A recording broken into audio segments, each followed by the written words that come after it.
In August 1969, a massive gathering of young people turned a Catskill Mountain farm into a city of children. The city had its own culture with laws and conventions that violated our own. The event, the Woodstock Music Festival, spotlighted the challenge of many young people to their parents' world. This is Woodstock as experienced by young people, and then the same film as seen by adults.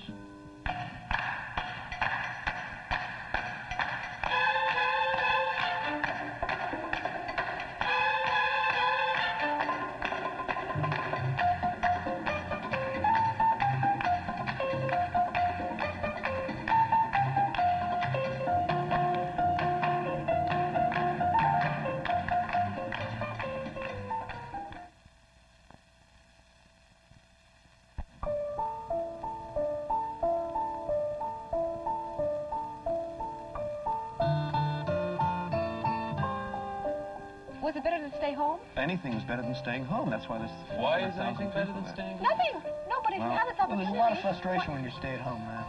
No, that's not always true. In a way, it was nothing more than a big pimple.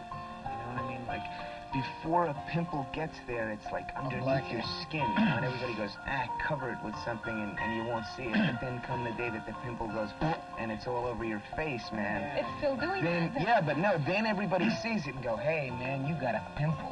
You know, and then they got to do something about it, and like, you know, so that was how they looked at this thing. Like, they saw things that they never dreamed could happen.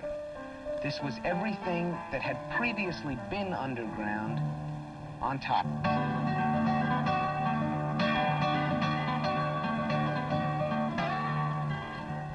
The young people caused a 4-day traffic jam session, and when they arrived at the rented farm of Max Yasgur in White Lake, they formed the third largest city in the state, population an estimated 400,000. The non-stop concert attracted the musical moths, but in 3 days the festival became a phenomenon, and Woodstock became the name of a new society. Illegal drug-taking was practiced openly without prosecution. Nudity and sexual acts went on in public, and hunger, overcrowding, and lack of police control, which often lead to war, led only to an outbreak of peace.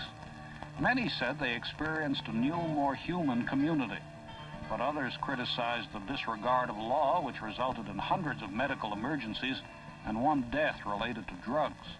What was Woodstock? It depends on whom you ask. We invited 5 young people to recall the event by watching our film and to give their thoughts on what Woodstock was about, why it happened, and what it means. Luso Tardy of Montclair, New Jersey, 21, a college student. I think what's happened in the history of this country is it's become too complex for the people to comprehend. Laws, regulations, things that govern what you do. And this was a chance to escape from all that. Bianca Fiore of Princeton, New Jersey, 17, a high school student. People talk, but they don't know what they're saying. I mean, they really don't. And if we could just get everybody get together and really know what the other person's doing and understand them, then everything would be much better. Rufus Friedman of New York, who has lived in communal groups since he was 14. To me, nonconformity is just living your life. Tom Williams of New York, 23, an artist. Woodstock, if anything, if there was a lesson, and actually these people knew it all along, was that everyone should tear down their own wall. And Richard Robinson, 24, a writer. He did not go to Woodstock, but had been to many such festivals before. I think that if we, as young people, are ever to do anything in this world and ever to change anything, be it for better or for worse, we're going to have to organize. We're going to have to deal with the society on the society's own terms. You were free to do what you wanted up there. It was our land. Whoever came up there, it was their land. It was there for anybody who wanted to do anything they wanted to do. Everywhere you looked, I mean, people being so nice. It's nice to be going in, you know, to a city or something. It was nice to be around everybody that... Well, even the state cops were all right here. Because I don't think they were in the position to do anything. Well... No, seriously, because where are they going to lock up 300,000 people? Because then there'd be nobody out on the streets to yell at. Like, I mean, a lot of people talked about it and said, why well, there wasn't enough food, there wasn't enough water, there were no bathrooms, so it doesn't matter. I mean, you can live that way. And if we had to stay there longer, we could have worked it out. Hello, darkness, my old friend. I've come to talk with you again, because a vision softly creeping left its seeds while I was sleeping, and the vision that was planted. Marijuana, LSD, and heroin were sold and taken openly at the festival. The police made no arrests. It was believed that a large percentage of the audience had taken some kind of drug. One death was attributed to an overdose of heroin. Thousands were treated for bad drug reaction. Let's talk about drugs.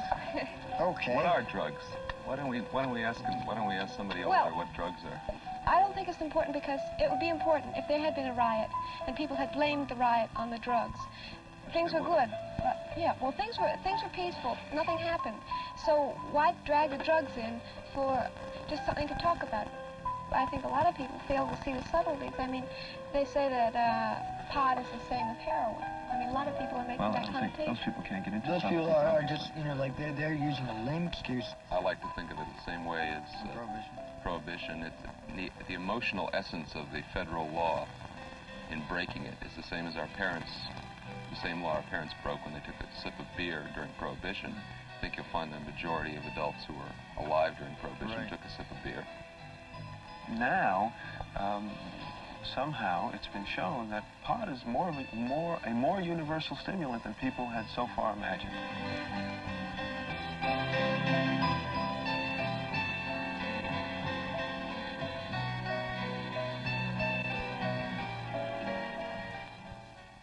Not everyone undressed in public, but almost everyone saw someone who did. Some went without clothes to swim, and others just to take a walk or listen to the music. I don't see any point in discussing the nudity. I think it's absolutely ridiculous. Exactly. There was this cat walking up the street with a towel just over his shoulder. That's all he had. Walked up the street, kept walking. Nothing happened. Nothing changed. Directing traffic. I was playing Monopoly at the time, and I just kept playing it. It didn't matter. You know, this guy wants to walk around nude. It's not bothering me. It didn't seem to bother anybody else there. I don't think it should be pushed on the stockbroker's wife, you know, or something Yeah, up they there. will go to But Calcutta. when you go to, well, let them do what they want. Right. But There's when a you whole go to spectrum of Woodstock and you want to walk around nude and it doesn't bother anybody, you're doing it fine. You know, if you don't like someone who's naked, don't look at him with binoculars. Turn around, you know. But there's somebody there who's probably, you know, with the binoculars going, Oh, yeah. Isn't that disgusting? Oh, that's terrible. They ought to lock them up. Sexual acts are private in this society, not at Woodstock. What is sex out in the open? Well, what is sex? Why is it different out in the The open? storm over sex education now is really at the base of it. I mean, the adults are confused about what they want the schools to teach their kids about sex because they're confused about their own sexuality, period. People are going to talk about sex and drugs because people grew up on sex and drugs. Adults grew up on sex and drugs. You know, I mean, it's if you can't Sex find and whatever the drug is. right. Yeah, but Thrills. It's sensationalism. It's America. Not all young people live in the Woodstock world. Many don't want to. Others have left it behind. I don't reject anybody that went there. I just have begun to question my peers who were having a revolution 2 years ago, who lost it, because there are really a lot of good things about America that it's really hard to fight, you know, and who are beginning to group together for the same reasons that I rejected my parents' society. You know, they're beginning to be influenced and not to make up their own minds in any better fashion than my parents make up their own minds. Where do you see that happening?